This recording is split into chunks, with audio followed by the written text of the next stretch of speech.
Okay, let's talk about afterthought heels. I prefer them overall for making heels. I do love turning a heel, but I also like knitting socks fast. So I do afterthought heels. I'm doing laundry, and if you hear my child screaming, that's also a thing. Okay, so got our waist yarn. We got our sock. Let me turn this around. That's my heel placement. I wanted 3.5 inches of cuff, and then this is where I will do my heel. I'm actually ready to begin knitting my toe, but I wanted to put in another afterthought line. I don't want to call them lifelines, so we don't get them confused. Okay? And then I'll show you my technique for how to pick up the stitches above and below them later. But for those of my students who need to get past the heel, here we go. I also want to add that you're going to, let's say our stitch total for the sock is 64 stitches. You're only going to be putting in the afterthought on the half of the stitches.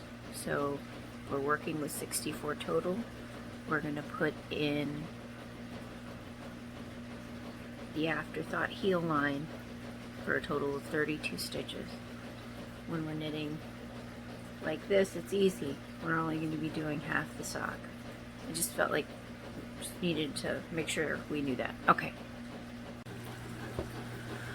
Okay, so we began the beginning of our row, and we knit half of our stitches. We are on the side where we want to place our afterthought heel,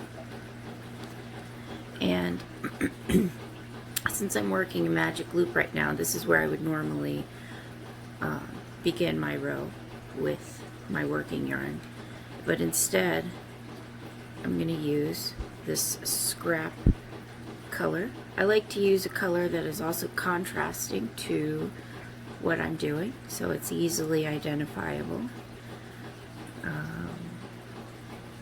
As per all of my recommendations, I will always say leave a long tail.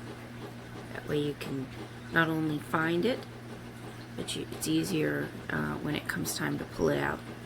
You don't have to fish around for a tiny little tail. Okay, we're going to begin knitting.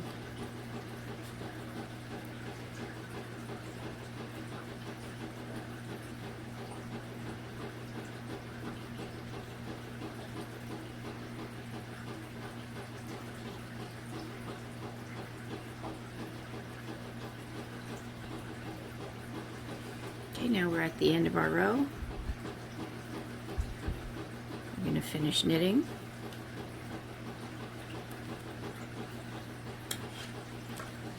Okay. Now, especially since we're in magic loop, your needle position now is in the wrong side. What do we do? Well, this is where we have to do a little shuffling in order for us to come back around. What do I mean? Well, you're going to pick up and begin to resume knitting your normal rounds, okay, with the yarn where you last left off, and your needle point is over here on the other end of the sock. So I do a little pushing and pulling, and I'll show you what I do.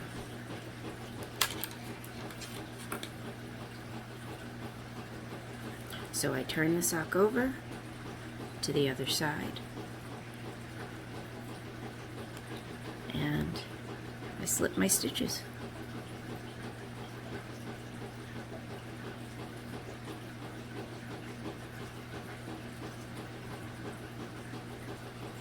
Remember, we slip as if to knit, so we are not twisting.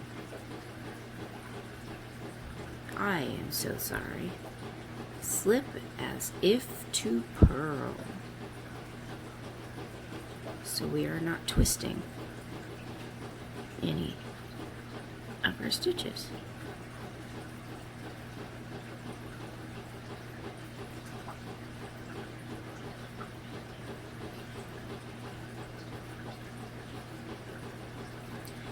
If you're doing this with 2 at a time circulars or double point needles, you don't have to do this extra slipping.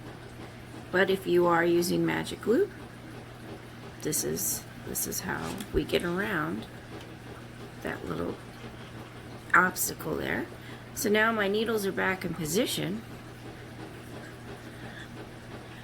Move my tail and my afterthought placement line out of the way, load up my stitches, and then resume knitting with the sock yarn as normal until you hit the length you need for putting in your toes.